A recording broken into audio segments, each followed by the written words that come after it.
તારાપુર તાલુકાના ચીચકા ગામે આજે લાગણીના વાવેતર શીર્ષક હેઠળ માધવનો મહોત્સવ યોજાયો. દ્વારકેશ ગોપાલક સમાજ ફાઉન્ડેશન દ્વારા આયોજિત સમૂહ લગ્નોત્સવમાં 115 નવયુગલો લગ્ન ગ્રંથિમાં જોડાયા.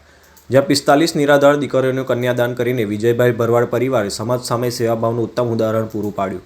આ સમૂહ લગ્નોત્સવમાં માત્ર પરંપરાગત લગ્નવિધિ સુધી સીમિત રહ્યો નહીં, પરંતુ અહીં જોવા મળ્યો સુરક્ષા અને સંસ્કારનો અનોખો અભિગમ.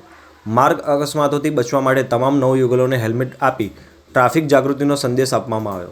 સનાતન સંસ્કૃતિના સંવર્ધન માટે દરેક નવદંપતીને શ્રીમદ ભગવદ્ ગીતા અને ચાંદીનું તુલસી વન અર્પણ કરવામાં આવ્યું. જ્યારે માલધારી પરંપરાનું ગૌરવ જળવાઈ રહે તે માટે દીકરીઓને ચાંદીની ગાય ભેટ સ્વરૂપે આપવામાં આવી. નવદંપતીઓને સંસારની શરૂઆતમાં કોઈ અછત ન રહે તે માટે 217 વસ્તુઓની શાહી કરિયાવર આપવામાં આવ્યો, જેમાં ડબલ બેડ, કબાટ, sofa set, fridge, LED TV સહિતની ઘરવખરીનો સમાવેશ થાય છે. આ સમગ્ર આયોજનમાં ખર્ચ વિજયભાઈ માલાભાઈ ભરવાડ દ્વારા ઉઠાવવામાં આવ્યો. કાર્યક્રમમાં 50,000થી વધુની લોકોની હાજરી હતી.